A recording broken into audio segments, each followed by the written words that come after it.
والے 4 مہینوں میں سے ایک مہینہ ہے، لیکن اس کی حرمت تو بہرحال اپنی جگہ رہی۔ ہم نے بدعتیں کر کر کے اس کی حرمت کو پامال کیا، اور وہ مہینہ رجب المرجب، رجب کا مہینہ، جس کے تعلق سے جس کی فضیلت کی اگر بات کی جائے تو سوائے ایک فضیلت کی اس کی اور کوئی فضیلت احادیث میں نہیں آتی۔ یاد رکھیے، رجب کی بہت مختصر سی فضیلت آتی ہے، اور اس کی فضیلت میں جو بات آتی ہے وہ یہی تھی جو آیت میں نے آپ کے سامنے تلاوت کی، جو کہ سورہ توبہ سورہ نمبر 9 کی آیت نمبر 36 تھی، جس میں اللہ رب العزت نے فرمایا اور کہا، اور اللہ فرماتا ہے ان عدۃ الشہور عند اللہ 12 شہرا فی کتاب اللہ، کہ اللہ رب العزت فرماتا ہے فی کتاب اللہ کہ اللہ کے نزدیک مہینوں کی تعداد 12 ہے۔ یہ بات اللہ نے لوح محفوظ پر لکھ دیا، اللہ کے نزدیک مہینوں کی گنتی 12 ہے۔ پھر فرمایا یوم خلق السماوات والارض، یہ تب سے جب سے اللہ نے آسمان اور زمین کو پیدا کیا تب سے مہینوں کی گنتی اللہ کے نزدیک جو ہے 12 ہے۔ آگے فرمایا والارض منها 4 حرم، اور ان 12 مہینوں میں سے 4 مہینے حرمت والے ہیں، ان 12 مہینوں میں سے 4 مہینے حرمت والے ہیں، مطلب یہ ایسے مہینے ہیں جن کے اندر گناہ کرنا، معصیت کرنا، نافرمانی کرنا، جنگ اور جدال کرنا یا حد سے تجاوز کرنا، اپنی نفس پہ ظلم کرنا حرام ہے۔ تو کہا ان میں سے 4 مہینے حرمت والے ہیں۔ پھر آگے فرمایا حرم ذالک الدین القیم، اور یہی سیدھا اور مضبوط اور سچا راستہ، یہی دین اسلام حق ہے، فرمایا مضبوط دین ہے۔ آگے فرمایا فلا تظلموا فیہن انفسکم، تو اے لوگو تم اپنی نفسوں پر ان مہینوں میں ظلم نہ کرو، اے لوگو تم اپنی نفسوں پر ان مہینوں میں ظلم نہ کرو۔ تو بہرحال یہ بات اس چیز کی طرف اشارہ کر رہی ہے کہ اللہ رب العزت نے جو ہے جب سے آسمان اور زمین کو پیدا کیا تب سے اللہ کے نزدیک مہینوں کی گنتی کتنی ہے؟ وہ 12 ہے، یاد رکھیے۔ اور ان 12 مہینوں میں سے 4 مہینے محترم ہیں، 4 مہینے حرمت والے ہیں۔ اب وہ 4 مہینے حرمت والے کون سے؟ اس کے تعلق سے نبی اکرم صلی اللہ علیہ وسلم فرماتے ہیں، یہ بخاری کی روایت ہے، ابو ہریرہ رضی اللہ عنہ حدیث کے راوی اور فرماتے اور کہتے ہیں حرمت والے مہینے کون سے ہیں؟ تو اس کی وضاحت آپ یوں کرتے اور آپ نے فرمایا سال 12 مہینوں کا ہے جن میں 4 حرمت والے ہیں، مطلب 12 سے زیادہ مہینے کرنا اسلام میں کی کفر ہوگا۔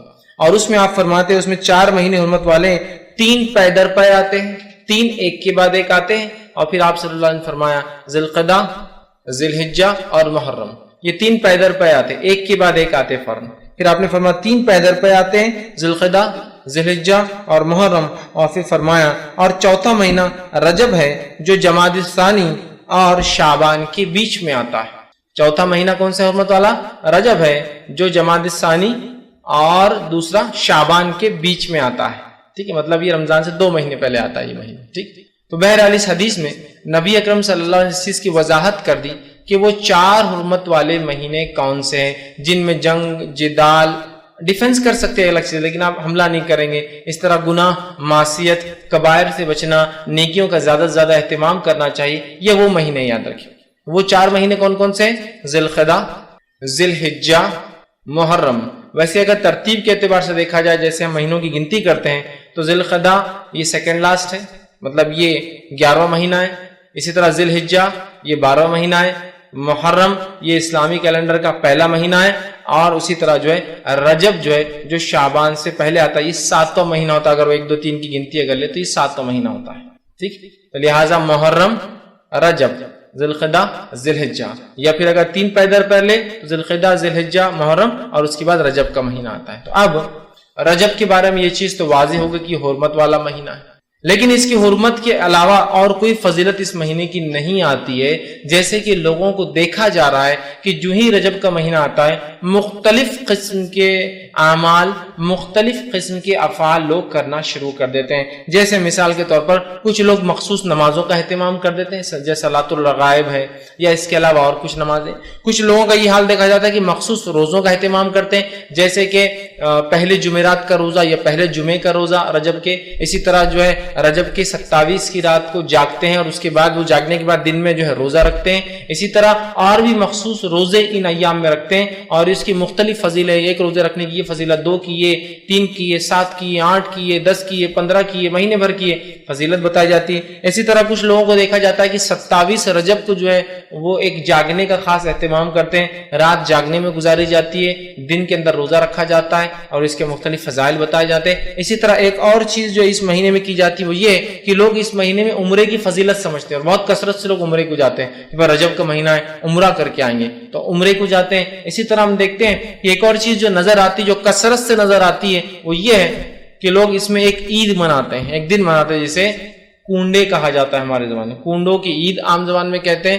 تو کنڈے منائے جاتے 22 رجب کو. 27 رجب کو جو ہے رات میں جاگ کر دن کا روزہ رکھا جاتا ہے 27 کا. اسی طرح اس میں مختلف روزوں کی مختلف فضائل لوگ بیان کرتے ہیں اور اسی طرح جو ہے اس مہینے میں عمرے کی کچھ فضیلت سمجھتے ہیں کہ عمرے کو جانا فضیلت ہے اور اسی طرح کچھ مخصوص نمازیں پڑھتے ہیں. تو اگر میں اس بات کو یہاں یہ رکھنا چاہوں کہ ماہ رجب کی فضیلت کیا ہے تو بس ماہ رجب کی صرف ایک فضیلت ہے اور وہ فضیلت ہے یہ مہینہ حرمت والے 4 مہینوں میں سے ایک ہے. بس اتنی ہی فضیلت ہے ماہ رجب کی. اس کے علاوہ نبی اکرم صلی اللہ علیہ وسلم اس مہینے میں نہ عمرہ ثابت ہے، نہ مخصوص روزے ثابت ہے، نہ مخصوص راتیں جاگنا ثابت ہے، نہ مخصوص نمازیں اور مخصوص عبادتیں ثابت ہے اور نہ ہی مخصوص وہ جو ہم کنڈے کرتے ہیں ایک میٹھی عید کرتے ہیں اس میں خوب کھاتے اور پیتے اور کھلاتے اور پلاتے ہیں یہ عید کا کوئی وجود ثابت ہے. لیکن یہ حرمت والا مہینہ ہے. اللہ کہہ رہا ہے کہ ان حرمت والوں میں اپنے نفس سے ظلم نہ کرو لیکن اللہ ہم پر رحم کرے. ہم واقعی میں اس مہینے میں اپنی نفسوں پر ظلم کر رہے ہیں بدعات کر کے. اس مہینے میں یہ سب بدعات ہے، یہ خرافات ہے یاد رکھیے. تو بہرحال ہم دیکھ رہے ہیں اس مہینے کی حرمت کو ہم پامال کر رہے ہیں. اللہ رب العزت نے اس آیت میں جو میں نے آپ کے سامنے سورہ توبہ کی آیت میں 36 رکھی دیکھیے آخر میں کیا فرمایا فلا تظلموا فیہن انفسکم. اے لوگوں اس مہینے میں اپنے نفس پر ظلم نہ کرو اور ظلم سے مراد سب سے پہلے تو قتل و غارت گیری نہ کرو اس لیے کہ ان مہینوں میں ظلم کرنا ممنوع ہے. ویسے تو ظلم سارے سال ہی منع ہے یاد رکھیے. ان مہینوں میں خاص طور سے اس کی حرمت بڑھ جائیں گی. ان مہینوں میں خاص طور سے ان سے رکنا ہے. نیکی تو ویسے ہمیشہ کرنا ہے، ان مہینوں میں خاص طور سے نیکی میں اضافہ کرنا ہے، یہ بولنا چاہ رہا ہوں. ٹھیک تو یہاں دیکھیے ان مہینوں میں خاص طور سے قتل و جدال نہیں کرنا چاہیے، لڑائی نہیں کرنا چاہیے. ہاں ڈیفنس کر سکتے ہیں، آپ کوئی لڑنے آ جائے آپ بچاؤ کر سکتے ہیں لیکن آپ اٹیک نہیں کریں گے. یہ اللہ رب العزت نے سورہ بقرہ سورہ نمبر 2 آیت نمبر 217 میں اس کی وضاحت اس طرح سے فرمایا یسألونک عن الشہر الحرام قتال فیہ. کیا آپ سے سوال کرتے ہیں کہ یہ حرمت والے مہینوں میں قتال کرنا کیسا ہے؟ اللہ نے جواب دیا فیہ کبیر. تو اللہ نے فرمایا قتال فیہ کبیر، ان میں قتل و غارت گیری کرنا بہت بڑا جرم ہے، بہت بڑا گناہ ہے. تو یہ چیز واضح ہوگی کہ ان مہینوں کے اندر قتل و غارت گیری سے قرآن نے ڈائریکٹلی منع کیا. سوال پوچھا گیا جواب آیا. اسی طرح جو ہے زمانے جاہلیت میں دور جہالت کے اندر بھی جو ہے لوگ قتل و غارت گیری رجب کے مہینے میں نہیں کرتے تھے. اس کا مطلب یہ ہوا کہ رجب کے مہینے کی حرمت عربوں کو پتا تھی، دور جہالت میں بھی حرمت مانتے تھے اور یہ جو حرمت والے مہینے دور جہالت میں بھی عرب ان کی حرمت کو پامال نہیں کرتے تھے. اور جو ہے رجب جو لفظ آتا ہے یاد رکھیے وہ ترجیب سے آتا ہے جس کا معنی ہوتا ہے عظمت والا. رجب جو نام ہے یہ ترجیب سے آتا ہے مطلب حرمت والا، عظمت والا.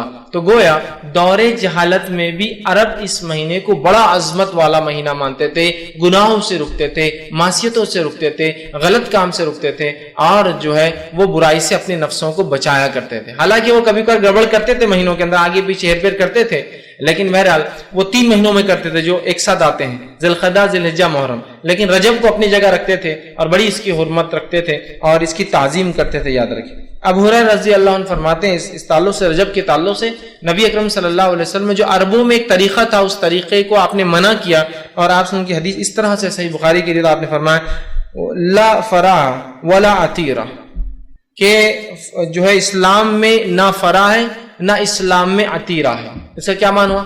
فرح کہتے ہیں عربی زبان میں اونٹ کے، گائے کے یا بکری کے پہلا جو بچہ بکری دیتی تھی، عرب اس بچے کو بتوں کے نام پر ذبح کرتے تھے، اس کو کہتے فرح. تو آپ نے کہا اسلام میں فرح بھی نہیں، اور پھر فرمایا ولا عتیرہ، اور اسلام میں عتیرہ بھی نہیں. عتیرہ کہتے تھے عرب خاص طور سے رجب کے مہینے میں بتوں کے نام پر قربانیاں، خاص طور سے ایک تو عام طور سے ہر جانور کا، اونٹ کا، گائے کا اور بکری کا پہلا بچہ ذبح کرتے بتوں کے نام پہ، لیکن رجب میں خاص طور سے وہ کرتے تو آپ نے کہا ولا تیرا، یہ رجب کے مہینے میں خاص ذبح کرنا غلط ہے اور اسلام سے اس کا کوئی تعلق نہیں ہے۔ تو یہاں دیکھیے اللہ کے رسول صلی اللہ علیہ وسلم ایک غلط رسم، جو کہ رجب ایک محترم مہینہ تھا عربوں کے نزدیک بھی، اس میں جو ایک غلط رسم پائی جا رہی تھی، آپ نے اس رسم سے روکا اور کہا اس کے اندر تیرا کسی قسم کی قربانی ثابت نہیں، یاد رکھیے، ٹھیک۔ اسی طرح ہم دیکھتے ہیں رجب کا مہینہ، یا بہت سے لوگ سوال کرتے ہیں اللہ رب العزت کچھ مہینوں کو محترم کیوں قرار دیا اللہ نے، اس کی وجہ کیا ہے؟ تو اس کی وجہ واللہ عالم، اللہ ہی جانتا، ہم نہیں جانتے وجہ کیا، لیکن یہ اللہ کی سنت ہے، اللہ کا طریقہ ہے کہ اللہ کچھ چیزوں کو چن لیتا ہے۔ جیسے مثال کے طور پر اللہ نے دنوں میں جمعہ کے دن کو چن لیا ہے نا، ایک خاص دن ہے۔ اسی طرح جو ہے اللہ رب العزت نے کتابوں میں اپنی کتاب قرآن کو چن لیا۔ اسی طرح زمین پر جو اللہ رب العزت نے مسجدوں کو چن لیا، اسی کی مسجد اللہ کا گھر ہے نا۔ اسی طرح ہم دیکھتے ہیں مہینوں کے اندر اللہ رب العزت نے حرمت والے مہینوں کو چن لیا۔ اسی طرح ہم دیکھتے ہیں راتوں کے اندر اللہ رب العزت نے شب قدر کو چن لیا، ٹھیک۔ اسی طرح ہم دیکھتے ہیں انسانوں میں اللہ رب العزت کچھ انسانوں کو چن لیتا ہے جن کو انبیاء کہا جاتا ہے۔ تو اللہ رب العزت کا یہ سنت ہے، یہ طریقہ ہے اللہ کا کہ اللہ کچھ چیزوں کو چن لیتا ہے اور اس کی عظمت بیان کر دیتا ہے۔ اب ہمارا کام یہ ہے کہ جب اللہ کچھ چیزوں کو چن لے اور اس کی عظمت کو بیان کرے، ہم اس کی عظمت کو کبھی پامال نہ کرے اور جو اللہ رب العزت بتا رہا ہے وہ عمل کرنے کی کوشش کرے۔ تو اسی طرح اللہ رب العزت نے جو ہے اس مہینے تو اپنی حاجت کو پوری کرانے کا طریقہ میں بتا رہا ہوں، 2 رکعت نفل پڑھیے، اس کے بعد اللہ سے مانگیے۔ مانگنے کے ادب بھی بتا دیتا ہوں، حالانکہ اس میں نہیں ہے لیکن بتا دیتا ہوں ادب کیا ہے مانگنے کا، ورنہ یہ ادب بھی ہم بھول جاتے ہیں۔ آپ صلی اللہ علیہ وسلم نے ایک بار دیکھا ایک شخص آیا، اس نے 2 رکعت نماز پڑھی، اس کے بعد اس نے دعا مانگی اور چلے گیا۔ آپ نے کہا اس کی قبول نہیں ہوئی۔ پھر ایک شخص آیا، 2 رکعت نماز پڑھی، اس کے بعد اللہ کی حمد و ثنا کی، اللہ کے رسول پر درود بھیجا اور پھر دعا کی، آپ نے کہا قبول ہو گئی۔ تو دعاؤں کے آداب کیا ہے؟ نماز پڑھا آپ نے 2 رکعت نفل، اس کے بعد سب سے پہلے اللہ کی حمد و ثنا کیجیے۔ اب اللہ کی حمد و ثنا کیا ہے؟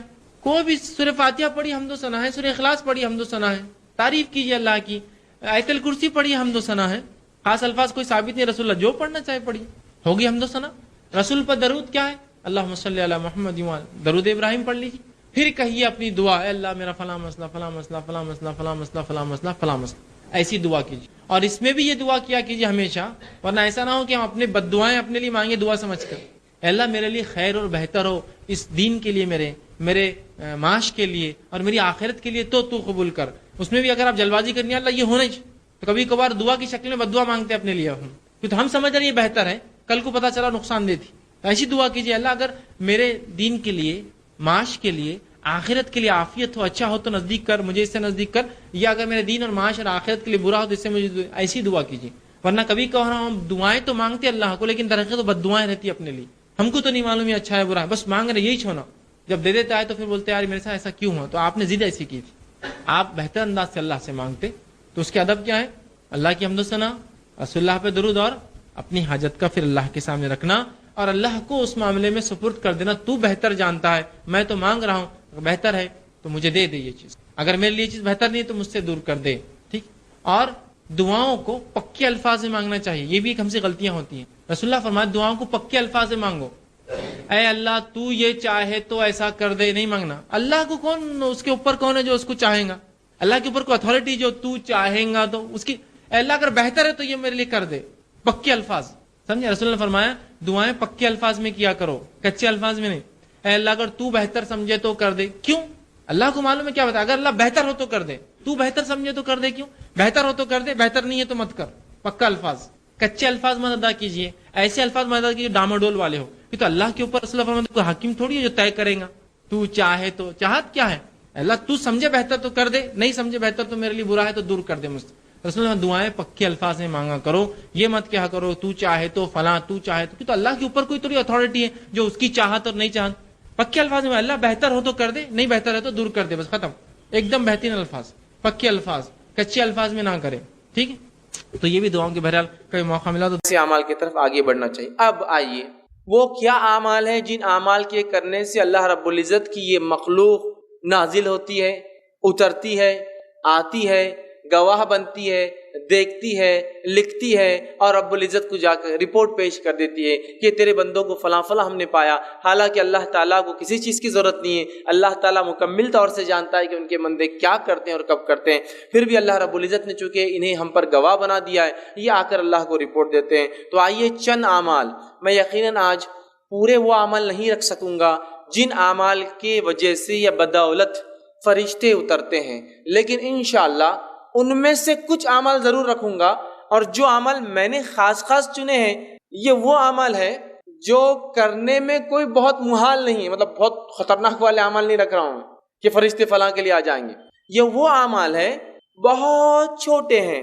چھوٹے سے مراد ہماری مشقت کے اعتبار سے، اللہ کے نزدیک بہت بڑے اس لیے تو فرشتے اتر رہے ہیں، لیکن ہماری مشقت اور تکلیف کے اعتبار سے بہت چھوٹے ہیں، لیکن اللہ کے بعد بہت درجہ رکھتے ہیں. تبھی تو اللہ رب العزت ان کم مشقت والے اعمال پھر فرشتوں کو نازل کر دیتا ہے. تو میں نے چن کے چند اعمال آپ کے سامنے رکھوں گا، لیکن یقیناً یہ پورے اعمال نہیں ہیں. ان اعمالوں میں سے کچھ اعمال ہیں جن عمل کے کرنے سے، جن عملوں کے اور نیک عمل کے کرنے سے فرشتے اترتے ہیں، گواہ بنتے ہیں، دیکھتے ہیں، جو کہ برکت کا، رحمت کا، اللہ کی رضا کا اور انشاءاللہ عزیز سفارش کا ذریعہ بھی بنیں گے روز قیامت. ٹھیک ہے، برکت آئیں گی، رحمت آئیں گی، سفارش کریں گے. ٹھیک ہے، تو بہرحال آئیے وہ چند اعمال ہم دیکھتے ہیں. سب سے پہلا عمل جس عمل کے کرنے سے فرشتے نازل ہوتے ہیں، فرشتے آ جاتے ہیں، وہ عمل کیا ہے؟ ٹھیک، تو سب سے پہلا عمل یہ ہے جس کے کرنے سے انشاءاللہ عزیز فرشتے نازل ہوتے ہیں، وہ ہے کہ باوضو سونے سے فرشتے نازل ہوتے ہیں. سونے کو انسان جا رہا ہے، کیسے سونا ہے؟ وضو کے ساتھ سونا ہے. بہت مشقت کا کام نہیں، سوائے کسی کے پاس اگر پانی نہ ہو تو. ٹھیک، ورنہ کوئی مشقت کا کام نہیں. انسان نے وضو کیا، اور آج کل تو الحمدللہ میں سمجھتا ہوں ہیٹر کے ساتھ ساتھ کولر بھی ہوتے ہیں حمام کے اندر، کی ٹھنڈا پانی بھی ہو اگر گرمی زیادہ ہو تو، اور گرم پانی بھی ہو اگر سردی زیادہ ہو تو مشقت کم ہوتی ہے. لیکن ہو سکتا ہے کبھی مشقت ہو یا پانی نہ ملے، تو انسان اگر وضو کر کے سوتا ہے اور اگر اس حدیث کے عمل کے مطابق کہ اس سے تو فرشتے نازل ہوتے ہیں، تو پھر میں سمجھتا ہوں یہ بہت ہی جو ہے نیکی کا اور برکت کا باعث بنتے ہیں. چونکہ فرشتے ہر کسی کے لیے نہیں آتے. بات یاد رکھ لیجیے، یہ بات بھی بہرحال یاد رکھ لیجیے، فرشتے ہر کسی کے لیے نہیں اترتے ہیں. جن سے رب راضی ہوتا ہے، آیت ہم دیکھ چکے، جن سے رب راضی ہوتا ہے انہی کے لیے اترتے ہیں. تو لہٰذا باوضو ہو کر جو شخص سوتا ہے، فرشتے اس کے لیے اترتے ہیں اور نازل ہوتے ہیں. صحیح الجامع کی روایت ہے، نبی اکرم صلی اللہ علیہ وسلم نے فرمایا، عبداللہ بن عباس رضی اللہ عنہما اس کے راوی فرماتے اور کہتے ہیں، اللہ کے رسول صلی اللہ علیہ وسلم نے فرمایا اور کہا، ان جسموں کو پاک کرو، ان جسموں کو پاک کرو، صاف کرو، دھو، اس کا معنی ہے پاک کرو. اللہ تعالیٰ تمہیں پاکیزگی عطا فرمائیں گا. اگر جسموں کو پاک کرو گے تو اللہ پاکیزگی اعمال کے اعتبار سے، سوچ اور وچار کے اعتبار سے بھی انشاءاللہ عطا فرمائیں گا. تو اسلام میں پاکیزگی بڑی اہم چیز ہے. اور جب میں پاکیزگی کی بات کر رہا ہوں تو اپنے گھر کے حد تک کی پاکیزگی کی بات نہیں ہو رہی ہے. پاکیزگی اپنے جسم کی، پاکیزگی جہاں ہم رہتے ہیں اس کی، پاکیزگی ہمارے محلوں کی، پاکیزگی جو ہمارے شہروں کی، اور پاکیزگی ہمارے ملکوں کی. ظاہر ہونا چاہیے کہ ہاں یہ مسلمان ہیں اور یہ ایک پاک باز قوم ہے، اس لیے کہ ان کا دین انہیں ہر چیز میں صاف ستھرائی کا حکم دیتا ہے. اور اسلام اتنا پاکیزہ دین ہے، میں آپ کو کیا بتاؤں کہ نبی اکرم صلی اللہ علیہ وسلم جب کھانے کے لیے جاتے ہیں تو آپ ہاتھ کو دھویا کرتے ہیں، ہاتھ کو دھویا کرتے ہیں. مطلب کھانے سے پہلے ہاتھ دھونا یہ اتنا اہم عمل ہے. یہ میں اس لیے آپ کو رکھ رہا ہوں کہ دنیا کے اندر یونیسیف کی طرف سے یا ورلڈ ہیلتھ آرگنائز WHO کے طرف سے ایک دن دنیا بھر میں منایا جاتا ہے، ہینڈ واشنگ ڈے، تاکہ لوگ عادی ہو ہاتھ دھوئے. چونکہ اکثر لوگ بغیر ہاتھ دھوئے کے کھانا کھاتے ہیں، اور اکثر بیماریوں کی وجہ سائنسی اعتبار سے بغیر ہاتھ دھوئے کے کھانا کھانا ہے. تو ایک دن ہے پورا سال میں منایا جاتا ہے، صرف ہاتھ دھونا سکھایا جاتا ہے اس دن. ہمارے دین نے تو سکھا دیا کہ ہمارے ربی تو 5 وقت وضو کے علاوہ، غسل کے علاوہ کھانے سے پہلے ہاتھ دھوتے، اور صفائی پاکیزگی کا تو یہ معاملہ ہے. تو ان جسموں کو پاک کرو، اللہ تمہیں پاکیزگی عطا کرے. جو بندہ بھی طہارت کی حالت میں سوئے، یقیناً ایک فرشتہ اس کے ساتھ رات بسر کرتا ہے. جو انسان وضو کے ساتھ، طہارت کے ساتھ سوئے تو اس کے لیے ایک فرشتہ رات بھر ساتھ بسر کرتا ہے. جب بھی وہ شخص رات کی کسی وقت کروٹ لیتا ہے، ادھر سے ادھر یا ادھر سے ادھر ہوتا ہے، تو فرشتہ کہتا ہے اے اللہ اپنے بندے کو اس کو معاف فرما دے، یقیناً یہ وضو کر کے سویا تھا. سبحان اللہ، وضو کر کے سویا، رات میں کروٹ لے رہا ہے، آرام اس کو مل رہا ہے، ایک فرشتہ تعینات ہے، رات بھر دیکھ رہا ہے. جب بھی اس نے کروٹ بدلی وہ اللہ سے دعا کرتا ہے، اللہ اس کی مغفرت کر دے، اس کو بخش دے، وجہ یہ وضو کر کے سویا تھا، تیرا پاکیزہ بندہ ہے.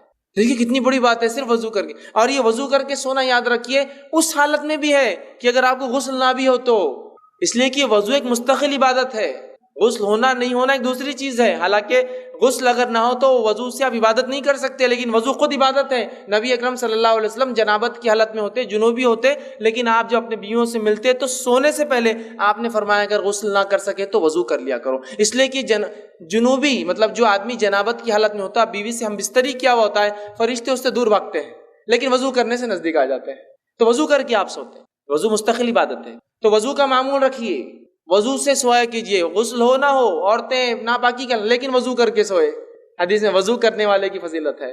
انسان جنابت کی حالت میں وضو کر کے سوئے، اس لیے کہ وضو کرنے والے کی کروٹ کروٹ پر فرشتہ کھڑا ہے، انتظار کر رہا ہے. کروٹ لی، وہ دعا کر رہا ہے. فائدہ تو ہمارا ہم نہیں لے رہے ہیں، اور ایک فرشتہ ہمارے لیے مغفرت کی دعا کر رہا ہے. تو یہ مخلوق اللہ کی بڑی پاکیزہ مخلوق ہے. اگر یہ دعا کرتے ہیں تو یہ عمل کوئی معمولی اللہ کے نزدیک نہیں ہے، بڑا اہم عمل ہے. وضو کا عادت بنا لیجئے، دن ہو رات ہو، وضو ٹوٹے کہ دوسرا وضو کر لینا، وضو ٹوٹے کہ دوسرا وضو، ایک عادت بنا لیجئے تاکہ انشاءاللہ جس موت بھی آیا تو وضو کی حالت میں انسان چلے جائے دنیا سے.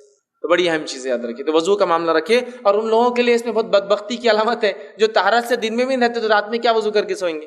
بدبختی ہے نا، ظاہر سی بات ہے. ایسے لوگوں کے لیے فرشتے تھوڑی آئیں گے، شیاطین ساتھ رہیں گے ان کے، تو ہے نا. تو بہرحال کتنی بڑی فضیلت وضو کی آتی ہے. دوسرا وہ کام جس کے کرنے سے فرشتے نازل ہوتے ہیں، فرشتے اترتے ہیں، دعائیں کرتے ہیں. اور ظاہر سے فرشتوں کا اترنا یہ بہت سارے معنوں میں لیا جا سکتا ہے.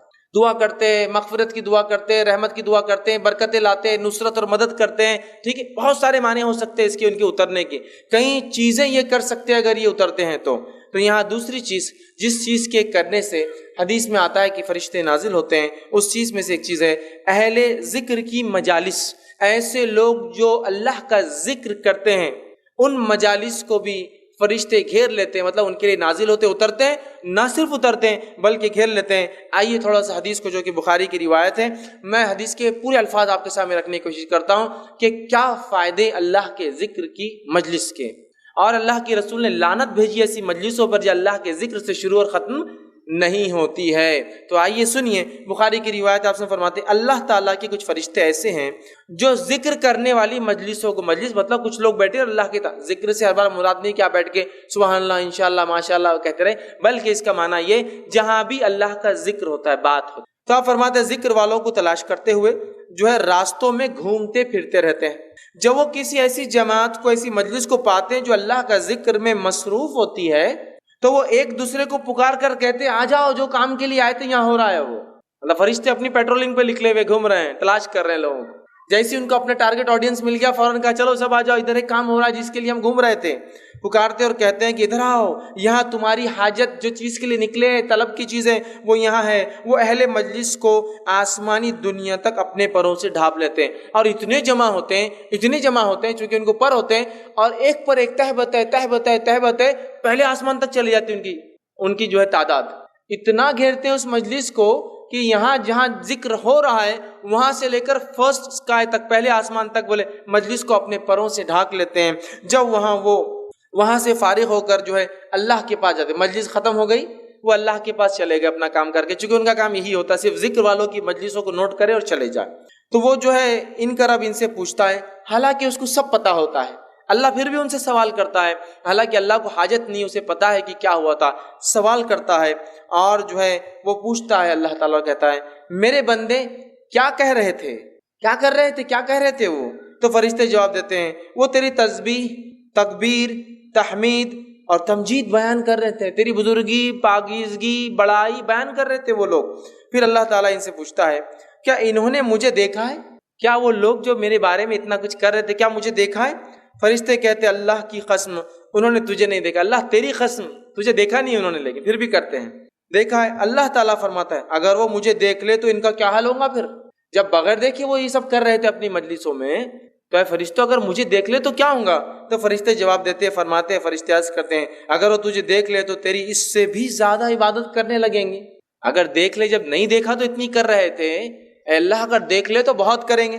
آگے یہ ہوتا ہے اس سے بھی زیادہ تیری بزرگی جو ہے اور اس کی جو بڑائی بیان کریں گے، پاکیزگی بیان کریں گے. تو اللہ تعالیٰ سوال کرتا ہے وہ کیا مانگ رہے تھے، کیا مانگ رہے تھے، ان کا سوال کیا تھا جو چیز مانگ رہے تھے؟ فرشتے فرماتے، جواب دیتے ہیں وہ تجھ سے تیری جنت مانگ رہے تھے. انسان ظاہر سی بات ہے دنیا میں کوئی بھی عمل کیوں کرتا ہے؟ جنت کا متلاشی طلبگار ہوتا ہے. تو وہ تجھ سے تیری جنت مانگ رہے تھے.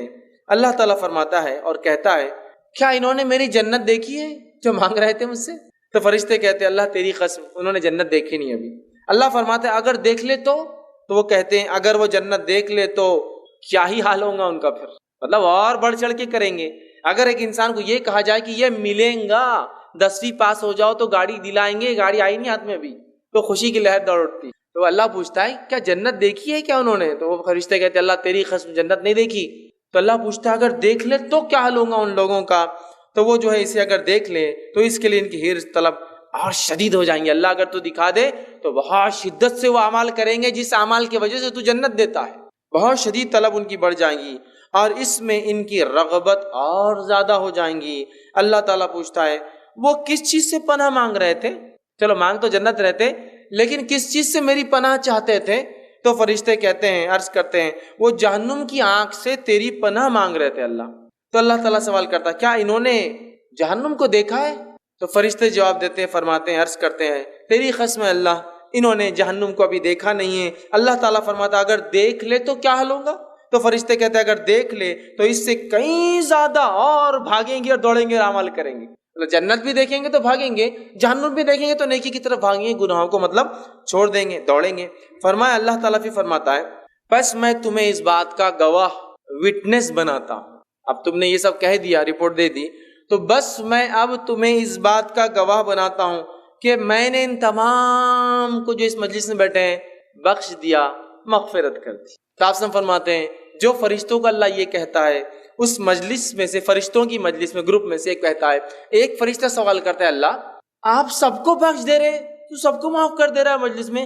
حالانکہ اس مجلس میں کچھ ایسے بندے تھے جو ایسا جا رہے تھے، جاتے جاتے 2 منٹ آ کر بیٹھ گئے، مطلب تھوڑی دیر آ کر بیٹھ گئے. ان کی نیت بھی نہیں تھی، ان کا کوئی انٹینٹ نیت بھی نہیں تھی کہ اس مجلس میں خاص آئے، اس کے لیے سفر کرے.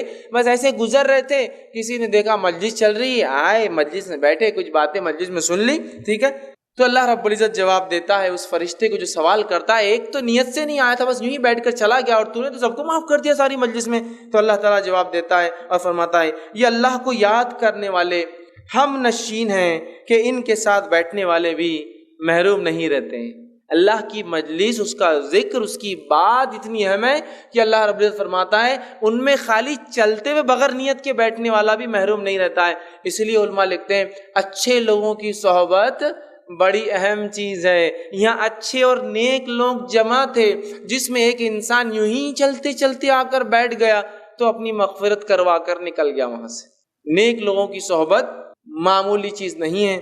ہمیں چاہیے کہ ہم نیک لوگوں کی صحبت اختیار کریں، اس لیے کہ صحبت بہت اثر انداز چیز ہوتی ہے. بہرحال تو اللہ کے ذکر کرنے والی مجلسوں کو فرشتے گھیر لیتے، نازل ہوتے. تیسری چیز، قرآن پڑھتے وقت جو ہے سکینت لے کر فرشتے اترتے ہیں. تیسرا کام جسے کرنے سے فرشتے اترتے ہیں وہ کیا ہے؟ قرآن کا جو ہے قرآن کی تلاوت. صحیح مسلم کی روایت ہے، نبی اکرم صلی اللہ علیہ وسلم فرماتے اور کہتے ہیں ایک شخص سورہ کہف پڑھ رہا تھا اور اس کے یہاں جو ہے 2 لمبی رسیوں سے اس نے اپنا گھوڑا باندھ رکھا تھا. اس پر ایک بدلی آنے لگی. وہ جب سورہ کہف پڑھنے لگا تو ایک بدلی بادل آنے لگے اور وہ گھومنے لگی، مطلب وہ بادل جو ہے گھومنے لگے، وہ بدلی جو تھی گھومنے لگی اور قریب آنے لگی. جیسے جیسے وہ پڑھ رہا تھا ویسے ویسے قریب آ رہی تھی. اس کا گھوڑا اس کو دیکھ کر بدکنے لگا، ڈرنے لگا کہ کیا ہو رہا ہے. پھر جب صبح ہوئی تو وہ نبی اکرم صلی اللہ علیہ وسلم کے پاس آیا اور ذکر کیا اللہ کے رسول ایسا ایسا ہوا. تو آپ نے فرمایا یہ جو ہے تسکین ہے جو قرآن کی برکت سے اتر رہی تھی، اور ایک روایت میں وہ فرشتے تھے جو سکینت کو لے کر تجھ پر اتر رہے تھے. تو قرآن کی تلاوت اور بالخصوص سورہ کہف کی تلاوت کرنے سے سکینت اترتی ہے، اور سکینت کو جو لاتے ہیں وہ ہوتے ہیں فرشتے. تو اگر کوئی انسان تلاوت قرآن کرتا ہے تو سکینت طاری ہوتی ہے. اللہ ہم پر رحم کرے. ہمارے گھروں میں تو قرآن کبھی کبھار کھلتا ہے. اگر پوچھا جائے، میں آپ سے بدگمانی نہیں کر رہا ہوں لیکن ایک عام بات کہہ رہا ہوں، کسی سے پوچھا ہے آخری بار قرآن کب پڑھے تھے؟ تو دادا کا انتقال ہوا تھا نا، تو تب نکلا تھا. اب کب ہوں گا؟ تو اب انتظار کر رہے ہیں، کوئی اور جائیں گا تو پڑھ دیں گے پھر اس کے لیے. یہی حالت ہے. آخری بار کہاں وہ انتقال ہوا تھا؟ نہیں. اس کے علاوہ وہ جب گھر بنائے تھے نہ، جب پڑھ لیے تھے. اس کے بعد جب نئی دکان بنی، مطلب یاد بھی ہوتا، صدیوں سالوں کا رہتا. 10 سال پہلے دکان کھلی تو جب پڑھے تھے.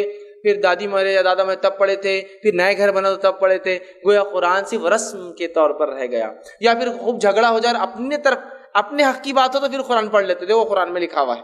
اپنے خلاف ہو تو پھر نہیں، وہ سب ٹھیک نہیں، جو چل رہا ہے اس کو ماننا پڑے گا.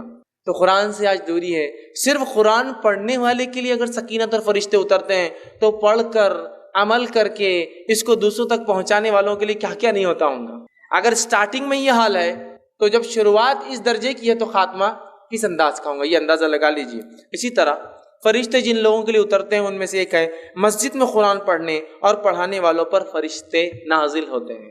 ایک تو قرآن پڑھنا عام، مسجد میں پڑھنا مطلب مسجد ایسی جگہ ہے جہاں اللہ کا ذکر کرنا چاہیے اور قرآن اس میں سب سے افضل ہے، یاد رکھیے بہت افضل ذکر ہے. تو لہٰذا مسجد میں اگر قرآن پڑھے اور پڑھائے، پڑھنے اور پڑھانے والوں کے لیے فرشتے نازل ہوتے ہیں. ابو ہریرہ رضی اللہ عنہ اس حدیث کے راوی فرماتے ہیں اور کہتے ہیں، یہ صحیح مسلم کی روایت ہے، جو شخص، میرا حدیث لمبی ہے اس کا خالی وہ ٹکڑا رکھتا ہوں، جب لوگ اللہ تعالیٰ کی کتاب پڑھنے اور پڑھانے کے لیے اللہ تعالیٰ کے گھروں میں سے کسی گھر میں جمع ہوتے ہیں تو ان پر اللہ تعالیٰ کی رحمت اترتی ہے جو انہیں ڈھانپ لیتی ہے، فرشتے انہیں گھیر لیتے ہیں اور اللہ تعالیٰ فرشتوں میں ان کا ذکر کرتا ہے.